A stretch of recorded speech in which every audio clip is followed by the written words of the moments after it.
ওনার নাম হলো আহমদুল্লাহ সাহেব। সবাই তার নামে শায়েখ লেখে। বেড়া যত বড় হুজুরই হোক, আহমদুল্লাহ হই যা আহমদুল্লাহ। আহমদুল্লাহকে আসুন্না আসুন্না, এই আসুন্না নাম দিয়া মানবতার ফেরিওয়ালা হইতে চাইতেছ।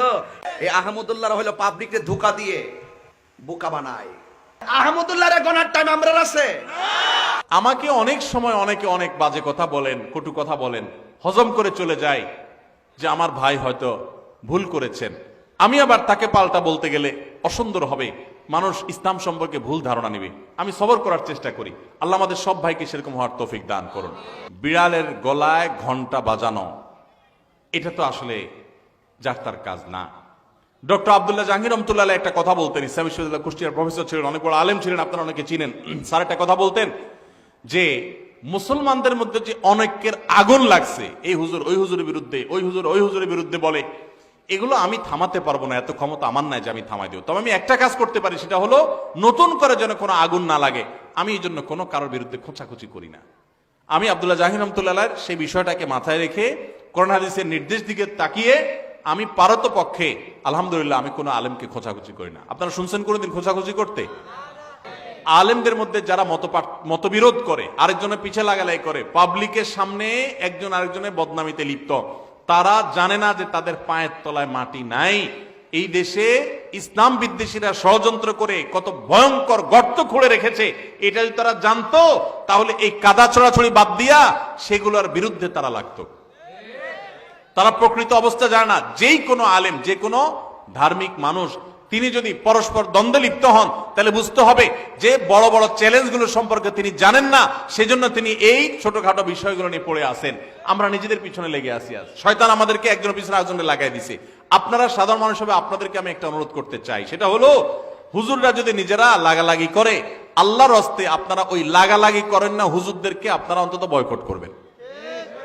যে আমরা এই সমস্ত খোঁচাখুচি করা মানুষগুলোর সাথে নাই। এবং অনেক সাধারণ মানুষ আছে, এক হুজুরের ভক্ত হইয়া আরেক হুজুরের 14 গোষ্ঠী উদ্ধার করে, আছে না নেই? ফেসবুকে জেহাদ করে, দেখবেন জেহাদ, এটা হলো শয়তানের জেহাদ। যে এক হুজুরের পক্ষ হইয়া আরেক হুজুরের বিরুদ্ধে লেখা গালিগালাজ করতেছে। আপনার কে শিখাইছে? আপনার কোন হুজুর যদি আপনাকে শিখায় আরেক হুজুরের বিরুদ্ধে গালিগালাজ করো, ষড়যন্ত্র করো, তো মনে রাখবেন ওই হুজুর থেকে ইসলাম শিক্ষাই আপনার জায়েজ নাই। আপনি দিন শিখবেন সেই মানুষের কাছ থেকে যে মানুষটা অন্য মানুষকে ভালোবাসতে শিখায়। কারো ভুল হতে পারে, সুন্দরভাবে পারলে বুঝান, নাহলে চুপ থাকেন। নবী সাল্লাল্লাহু আলাইহি ওয়াসাল্লাম পরিষ্কারভাবে বলেছেন যে যে ব্যক্তি আল্লাহ এবং আখিরাতের প্রতি ঈমান আনে, ফালিয়াকুল খায়রান আও লিয়াসমুত, সে হয় ভালো কিছু বলবে আর নাহলে চুপ থাকবে, মুখ দিয়ে খারাপ কিছু বলবেন না। আমার অবাক লাগে, অনেক হিন্দুদের আইডিতে অনেক আমাদের ছেলেফেলেরা, মুসলমানের ছেলেফেলেরা দেখা যায় কমেন্ট করে সেখানে তাকে গালিগালাজ করে, মালাউন, এটা সেটা নানান খারাপ কথা বলে। আমাদের সাহাবীদেরকে আপনি দেখাতে পারবেন যে তারা কোনো অমুসলিমকে গালিগালাজ করতেন? অন্য ধর্মের মানুষের প্রতি সুন্দর আচরণ করবে, সে ইসলামের সৌন্দর্য বুঝতে পারবে। আল্লাহ তাআলা আমাদেরকে হেদায়েত দান করুন। তাহলে পারস্পরিক কাদা ছোড়াছড়িতে আমরা নাই, কি বলেন? আমরা নাই, আমরা কখনো করব না। এতে যা হয় হোক, দলাদলিতে আমরা নাই। আব্দুল্লাহ জাহাঙ্গীর রহমতুল্লাহ একটা সুন্দর কথা বলতেন। স্যার বলতেন, শুনেন, আমরা হুজুররা গন্ডগোল করব, এগুলো আমাদের স্বার্থের ব্যাপার। আপনি অযথা আমাদের পিছনে আইসা আমাদের স্বার্থ উদ্ধারের আপনি উসিলা হলেন, মাধ্যম হলেন, আপনার কি লাভ হলো? আপনার আমলটা কেন বরবাদ করলেন আপনি আমার জন্য আরেকজনকে গালিগালাজ করে? এই জন্য কোন হুজুরের ভক্তি করতে গিয়া আরেক হুজুরের শত্রু হতে যাবেন, আরেক হুজুরের গালিগালাজ করতে যাবেন। এবং মুসলমানদের পরস্পর এক দল আরেক দলের গোষ্ঠী উদ্ধার করলেন, উনি একপন্থী উনি আরেকপন্থী, ভাই আপনারটা আপনি প্রচার করেন, আরেকজনকে গালিগালাজ করবেন না। যিনি মাজারে শুয়ে আছেন, যার কবর আর কি, ওই মাজার বানাইছেন যার কবরকে, উনি যদি আল্লাহর ওলি নেককার কোনো মানুষও হয়, এই টাকাগুলো কি ওনার কবরে ঢুকে? তা আল্লাহর ওলিকে তো দিতে পারতেছেন না। বরং ওই লোকটা যদি আল্লাহর ওলি, আল্লাহর নেককার কোনো বান্দা হয়ে থাকে, এই টাকা এখানে না দিয়া ওনার পরিবারের কোনো সদস্য বাঁচা থাকলে তাদেরকে কিছু কিনে দিলে সেটা বরং সওয়াব হবে। ঠিক না? ঠিক। মনে রাখবেন, আমরা বাংলাদেশে মানুষ, হিন্দু ভাইদের সাথে আমাদের উঠা বসা অনেক বেশি। আমরা তাদের মধ্যে যে সমস্ত কালচার দেখি, এগুলো দেখে দেখে আমাদের মধ্যে চলে আসছে। এটার তো সেরকম একটা বিষয়। মাজার তো দানের কোনো জায়গা না ভাই। আপনারা মদিনায় গেছেন না? যারা মদিনায় গেছেন দেখছেন রাসূল আকরাম সাল্লাল্লাহু আলাইহি ওয়াসাল্লামের কবরে দান বাক্স কয়টা আছে? টাকা রাখার সিস্টেম আছে কোনো? কাহিনী কি? মাজারে দান করলে যদি সওয়াব হইতো, তো সবচেয়ে বড় মাজার রাসূল সাল্লাল্লাহু আলাইহি ওয়াসাল্লামের, ওখানে তো সবচেয়ে বেশি দান করার জায়গা থাকতো, কি বলেন? কই, সেটা তো নাই। আর মাজারগুলো দেখবেন বেশিরভাগ, বিশেষ করে আপনার দেশে বড় বড় অনেক মাজার দেখবেন হাইওয়ের আশেপাশে, রেল স্টেশনের আশেপাশে, মানে যেখানে যেখানে পয়সা পড়বে ওখানে মাজার বেশি। বুঝেন না কথা? আল্লাহর যে নেককার বান্দারা আছেন ওনাদের কবরকে যদি কেউ মাজার বানায় তারা অপরাধী, আল্লাহর নেককার বান্দারা অপরাধী না। অনেক নবী রাসূলের কবরকেও মানুষ এরকম মাজার বানায় শিরকে লিপ্ত, তারা অপরাধী, ওই নবী রাসূলের কোনো দোষ নাই। খবরদার, আমি ওই কবরের সাহিত্য নেককার কোনো মানুষ থাকলে তার সমালোচনা করতে পারবো না। আল্লাহ তাদের প্রতি রহম করো।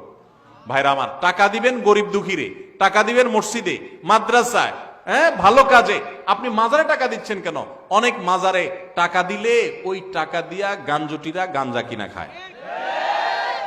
গরিব মানুষ খানা পাচ্ছে না, আপনার গাঞ্জাখোরদের টাকা জোগাড় করতেছেন। সওয়াব তো দূরের কথা, উল্টা গুরুজ পাবেন। আল্লাহ আমাদেরকে হেদায়েত যেন আমরা পাই সেই তৌফিক দান করো। অজাগায় কুজাগায় টাকা দিয়ে ঈমান নষ্ট করবেন না, এটা কোনো দেওয়ার জায়গা না। অনেকে আছে মাজারে দেখবেন মোমবাতি জ্বালা রাখে।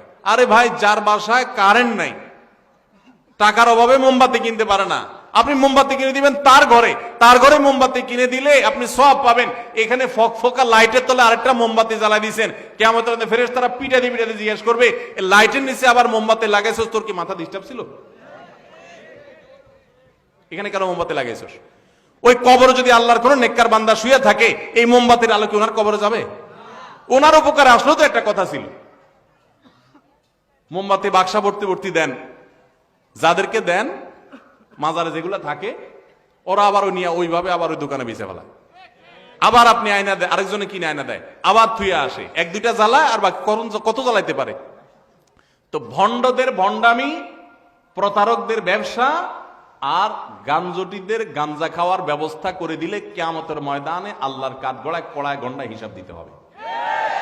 টাকা এত বেশি হয়ে গেছে, বহু মানুষ না খায় আছে, বহু মানুষ কষ্ট করে, তাদেরকে দেন। আর আল্লাহর নেককার বান্দা, জীবিত বহুত আল্লাহর নেককার বান্দা আছে, তাদেরকে দেন। আমাদের স্বভাব হলো জীবিত থাকতে আমরা কদর করি না, মরার পরে কবরের উপরে যায় লাইট লাগাই। জীবিত থাকতে যায় দেখেন গা, কেউ ওনার বাড়িতে একটা মোমবাতি, একটা হেরা চেরাগো জ্বালাই দেয় নাই, মরার পরে এখন কবরের উপরে মোমবাতি জ্বালাইতেছে, কি লাভ? আল্লাহ তাআলা আমাদেরকে অনর্থক কাজ পরিহার করার তৌফিক দান করুন। শিরিক থেকে আল্লাহ তাআলা আমাদের এই দেশকে, এই মাটিকে আল্লাহ তাআলা মুক্ত করে দেন। আপনারা সবাই যদি তাওহীদের কথা বলেন, দেখুন আল্লাহ আমাকে মাফ করুক, আমি কাউকে হার্ট করার জন্য বলছি না। যদি আমার কথায় তারা কেউ হার্ট হয়ে থাকেন তো আল্লাহ আমাকে মাফ করুন, আমার সেটা উদ্দেশ্য না। আমাদের যে সমস্ত ভাইয়েরা শিরকে লিপ্ত, আমরা ওনাদের প্রতি মায়া করি, আমাদের খারাপ লাগে, আমাদের ভাইয়েরা ভুল করছেন, আমরা তাদেরকে শত্রু মনে করি না, তারা আমাদের প্রতিপক্ষ না, তারা আমাদের ভাই, ভুল করছেন। আল্লাহ তাআলা আমাদের ভাইদেরকে হেদায়েত দান করুন, আমাদের সবাইকে তাওহীদে আসার তৌফিক দান করুন। আপনারা তাওহীদের কথা বেশি বেশি বলবেন, সুন্নতের কথা বেশি বেশি বলবেন, নবী সাল্লাল্লাহু আলাইহি ওয়াসাল্লামের হাদিসের কথা বেশি বেশি বলবেন, তাহলে দেখবেন বেদাত শিরক এমনি দূর হয়ে গেছে। চেষ্টা করবেন না ইনশাআল্লাহ?